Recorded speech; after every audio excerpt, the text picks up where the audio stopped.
What's up, everybody? I'm Bernard Boo. This is Wrestle Boo, and today we're talking about my 10 takeaways from the greatest Royal Rumble.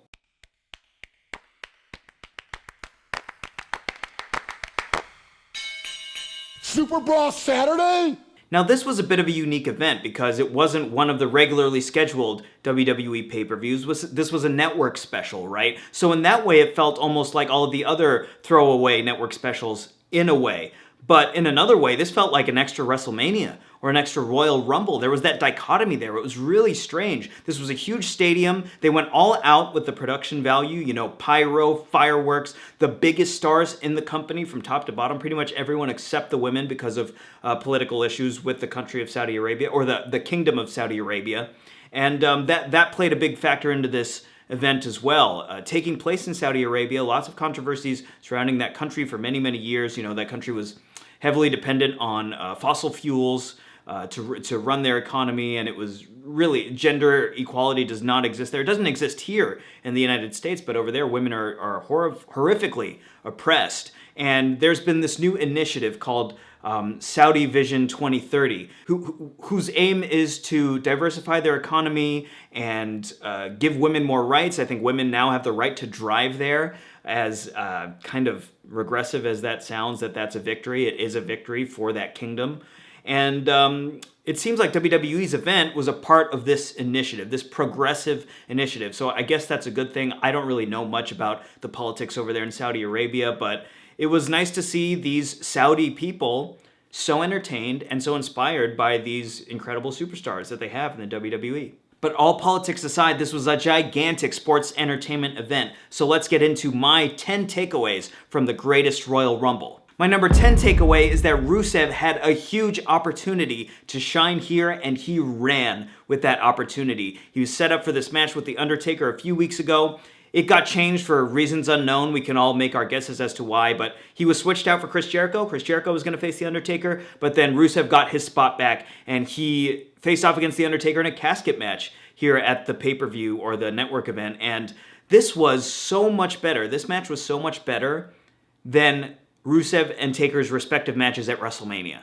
This was a match of substance. It wasn't exactly an epic, but they had time. They told a story. Aiden English had some really great involvement here, but the thing that stuck out to me here is that Rusev was a big part of why that match was so entertaining and such a success to me. The suspense of them getting Rusev into that casket, the way Rusev sold that he didn't want to get put in that casket, right? He was selling that from the beginning of the match. It was like he had a phobia of caskets. This was really good stuff from Rusev. I'm so happy for him that he's getting this, not a huge push, he's getting a huge push, but really that the fans are getting behind him almost in a Daniel Bryan type of way. Rusev came out of this thing looking like $1 million.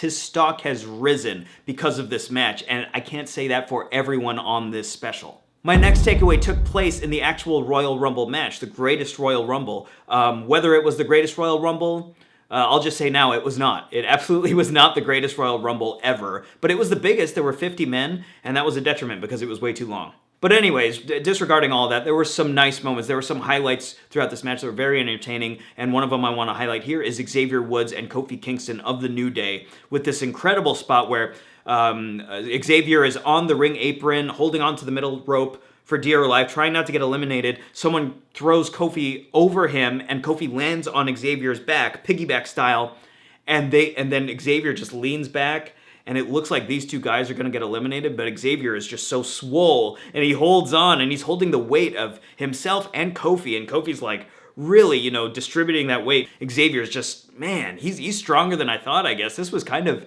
a spectacular Royal Rumble spot, and I thought they had ran out of ideas a while ago. Kofi's done like everything under the sun in these Royal Rumble matches to not be eliminated. These spectacular spots like when he used one of the JBL's chair to get back in the ring, or when he got caught by his brethren in the New Day, or when he did a handstand and walked on the mat outside to not be eliminated. All that stuff was great, but this one was just as cool, actually. I really liked this, and Xavier, very impressed, was not expecting him to get such a spotlight in this match. Now, my next takeaway from the greatest Royal Rumble has to do with Brock Lesnar and Roman Reigns' Universal Championship match in a steel cage in Jeddah. This was a good match.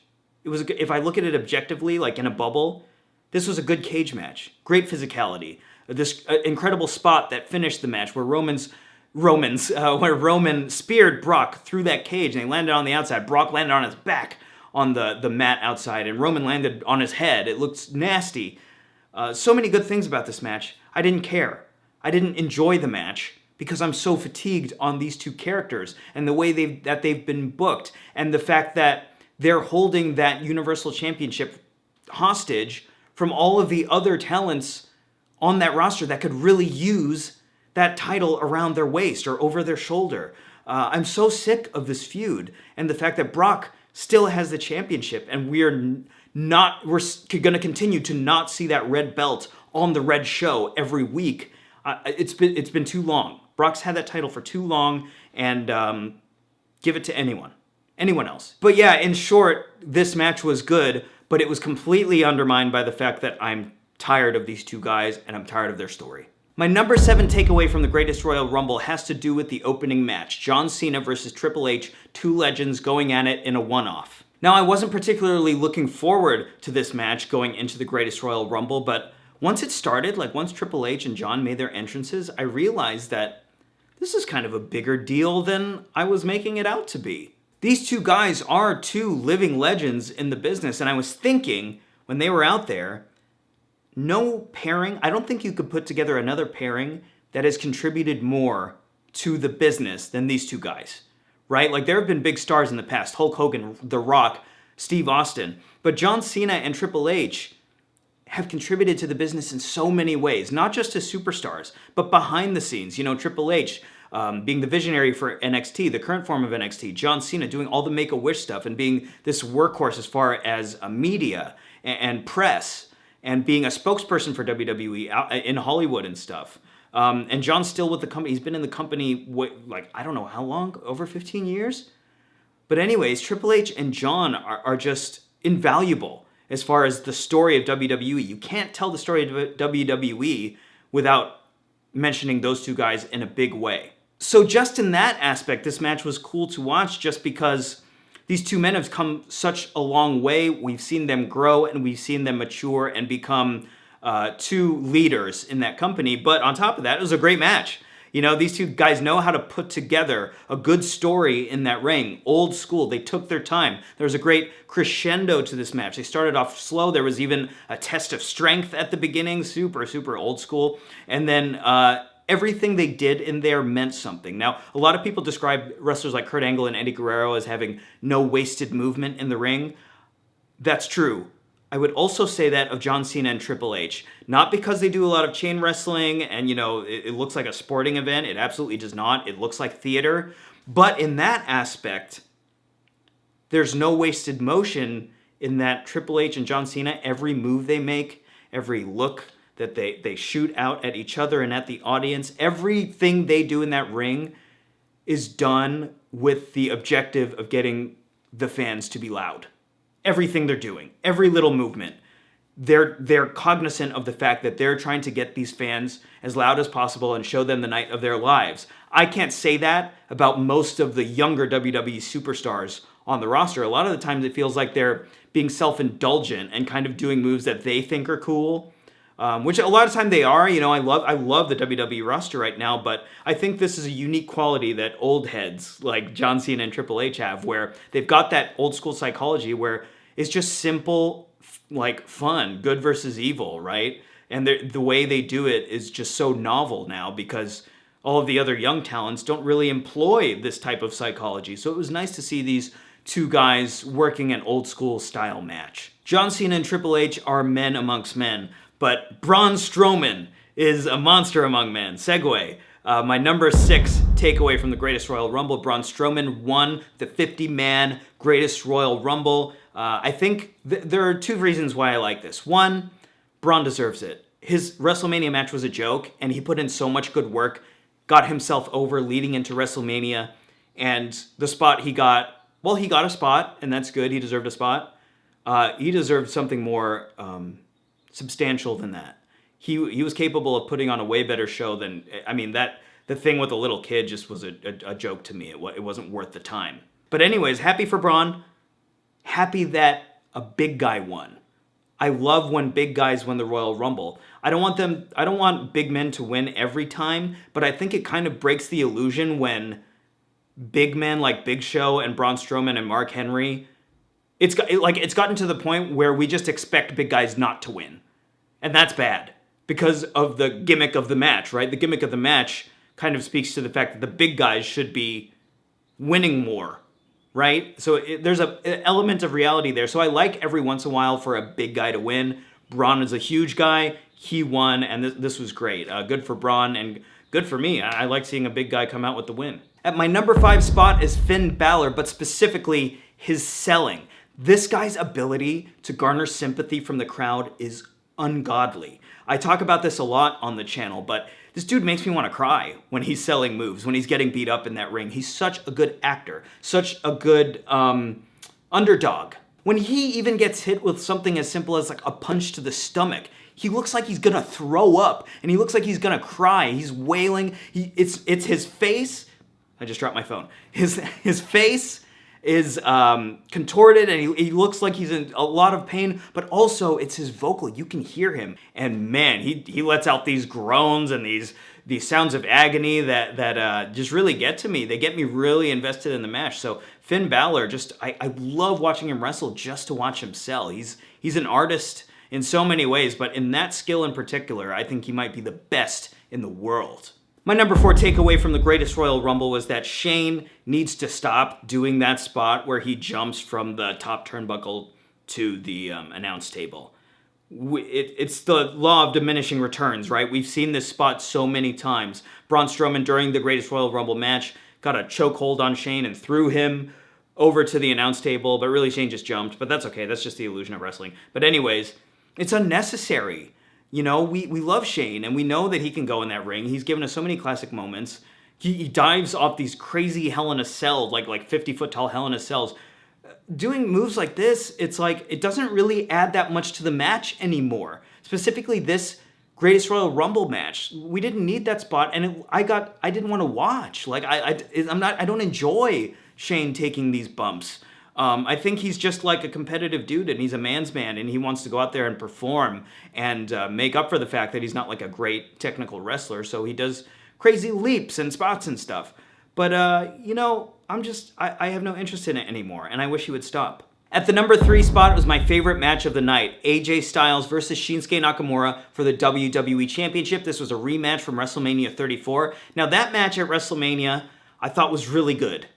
I guess it met my expectations, especially upon a rewatch. I liked it better the second time. But it's still, I've seen both of those guys have better matches than that, way better.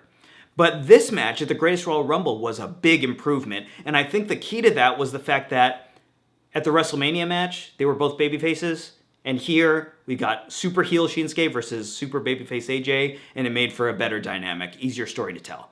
There was real emotion involved in this match, and you could feel it. And a lot of that was coming from Shinsuke Nakamura. His facial expressions, man, he low-blowed AJ at one point in this match, rolled him up for the pin. He only got a 2 count because AJ grabbed onto the rope, I believe. And he let out this scream of frustration at the referee and at the crowd and at the situation that looked so real. It felt so real to me. He's a great performer in that ring, great actor specifically, in emoting, right? And so that made this match feel much more dimensional and multifaceted than their WrestleMania match. And he garners so much heat when he hits AJ with those low blows that move has kind of defined this rivalry so far. And AJ, in turn, garners a lot of sympathy for the way he sells those low blows. So yeah, this match just felt like a bigger time clash than the WrestleMania match, right? This felt like more of an epic encounter because you had that super villain versus super babyface dynamic. AJ and Shinsuke Styles. AJ and Shinsuke Nakamura had a terrific match of the night at the Greatest Royal Rumble, and I'm super happy with it. Glad they had this match, and it was better than the WrestleMania match. At my number 2 spot, we have none other than Titus ONeil, Titus Worldwide. I think if you'd seen the event and the Greatest Royal Rumble match before watching this, you kind of knew this was coming. Titus ONeil running down to the ring. I don't know what entrant he was in the Royal Rumble match, sprinting to the ring. this big old dude, and he takes a spill right before he hits the ring and falls flat on his face and slides all the way underneath the ring. This was a mistake on his part, but it was comedy gold and everyone has benefited from this, even Titus. I think Titus is going to, I think he garnered like quite a few fans just from taking that spill and being clumsy out there. This was so entertaining. Corey Graves was just losing his mind laughing at Titus O'Neil's spill, and that, it's always nice to see something happen off script and the WWE production team just roll with it. They replayed this Titus fall, I don't know, like 10 times it seemed like, and Corey Graves was laughing harder and harder every single time. This was just a nice way to break up the monotony of this match. This was not the greatest Royal Rumble by any means. I wouldn't even rank near the upper half of the list for me. It was way too long, but this moment with Titus O'Neil really just broke it up and gave me like a lot of joy. I think I'm going to be thinking about that botch forever. I don't think I'm going to forget that, and I'm going to laugh to myself every time I think about it. So this is a gift Titus O'Neil has given everybody. And in my number one spot, Daniel Bryan. Now, I'm still in the stage where I can't believe, it doesn't feel real to me that he's back in the ring wrestling as a full-time competitor. But man, he proved he can do anything tonight, because this was the longest Royal Rumble match. I have to believe it. I don't know that for a fact, but I have to believe that this is one of the longest, at least, Royal Rumble matches. And Daniel Bryan lasted virtually till the end. He was in the final 3 with Big Cass and Braun Strowman, and he took a beating in there. I mean, his chest, like Corey Graves said, it looked like hamburger meat, man. This was nasty. He's a cardio machine. He's living his dream. We're all living vicariously through him. I think we're all at a point where, even though he wasn't an in-ring performer over the past 3 years, he was endearing himself to us as a man, as a real man, Bryan Danielson. I think even fans who weren't even hardcore fans really feel like they know this guy now. His home life, with Brie, their marriage, his battle to get back into the ring, their daughter, Birdie. We all feel like this guy's really our friend. And I think even though he took a break from in-ring time, that time away from the ring was not for nothing. I think us fans have a deeper connection with this man than with anybody else on the roster. No one has that connection with the fans like we do with Daniel Bryan. But anyways, world-class performance in this greatest Royal Rumble match. Daniel Bryan did everything in here. He took some awesome near falls. He did his drop kicks. He got his chest chopped to oblivion. Just the fact that he lasted so long was impressive. And also, I liked the people he got to touch in there. And by that, what I mean is, he's been gone for so long that there are a lot of dream matches in my head that I just kind of dismissed because I know now that they could never happen. But now they can happen. Daniel Bryan exchanged holds with Kurt Angle. That's like ridiculously exciting to me. The prospect of Daniel Bryan going one-on-one with a Kurt Angle, now that is possible. They're both of those guys were this close to not being in the ring ever again. But now we've got this window of opportunity where we can put that dream match together. Also, Daniel Bryan versus Chris Jericho would be great. Daniel Bryan versus Big Cass is going to be great at Backlash. Daniel Bryan versus Rey Mysterio. D-Bry versus Rey Mysterio, that would be such an interesting dynamic because Daniel Bryan would be the bigger man in that match, that intrigues me to no end. I'm going to be thinking about that for a while. But anyways, if there was any one thing in this greatest Royal Rumble match that made it bearable and was the greatest virtue of the match as far as getting through it narratively, it was that Daniel Bryan through line. He was there the whole time, and I think all the fans were rooting for him till the end. He got eliminated by Big Cass, which obviously was smart. Now we're all anticipating their match at Backlash. Good booking. I think Braun was the way to go, the right way to go for the winner. But Daniel Bryan, they used him perfectly here. They used him perfectly in this match, and he's going in hot. Him and Cass are going in hot for their Backlash match, and I hope they come through with it. Daniel Bryan was the star of the show. Thank you guys for joining me. As always, I truly appreciate it. If you like this video, give me a like, give me a subscribe. Let me know what you thought of the greatest Royal Rumble in the comments. What did I miss? I missed a lot because this was just like a really long show, so I wanted to whittle it down to 10 moments. But what did you like the most about the greatest Royal Rumble? Let me know. I am Bernard Boo. This is WrestleBoo, and I'll see you next time.